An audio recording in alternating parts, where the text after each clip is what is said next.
পর্দা থেকে শব্দ চালাচ্ছে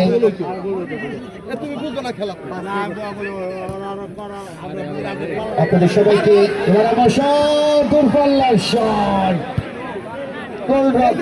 সময় মতো বের হয়ে অভিনন্দন জানাই। একটা চমৎকার একটা গোলাপের বাগান যিনি তৈরি করছেন সেই সাজ্জাদ হোসেন সিদ্দিকী লাবলু ভাইকে এবং ওই বাচ্চা জাবের ইতিহাস চাপের পরিচালক মিস্টার ইলিয়াস আহমেদ তিনি রাখতে পারেননি শেষ পর্যন্ত দেখে নিচ্ছেন কাকে দিবেন। ছোট্ট করে থ্রোটা করলেন সতীর্থের উদ্দেশ্যে। সেখান থেকে অবশ্য 8 নম্বর জার্সিধারী খেলোয়াড় সেখানে রবি, এবারে অবশ্য ব্যাক পাস, এবারে 11 নম্বর জার্সিধারী খেলোয়াড় জুবায়ের দিলেন ছোট্ট করে ডান প্রান্তে ফয়সালের উদ্দেশ্যে। ফয়সাল একাধিক খেলোয়াড়কে কাটিংয়ের ভিতরে ঢোকার চেষ্টা, সেখানে অবশ্য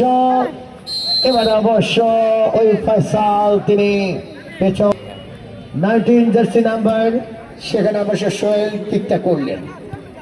এবারে দিলেন ডান প্রান্তে শ্যামের উদ্দেশ্যে, এই ক্ষেত্রে বল পেয়ে গেলেন সিফাত, আবার আদর ব্যাক পাস,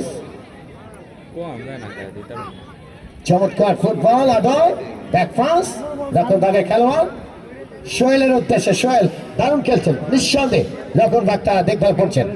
ও এবার অবশ্য ডান প্রান্ত দিয়ে শ্যাম ঢুকে পড়েছেন বিপদ সীমানার মধ্যে, টোকা দিয়ে সামনে বাড়িয়েছিলেন লেফট উইং ম্যান, খানিকটা ক্লিয়ার, বল পেয়ে গেলেন সোয়েব, দুর্দান্ত খেলছেন সোয়েব, এখনের মধ্যে বলের দেখা পাননি, তিনি নিজের নিয়ন্ত্রণে রেখেছেন সোয়েব, দুর্দান্ত একটা শট সোয়েবের হয়ে যায়।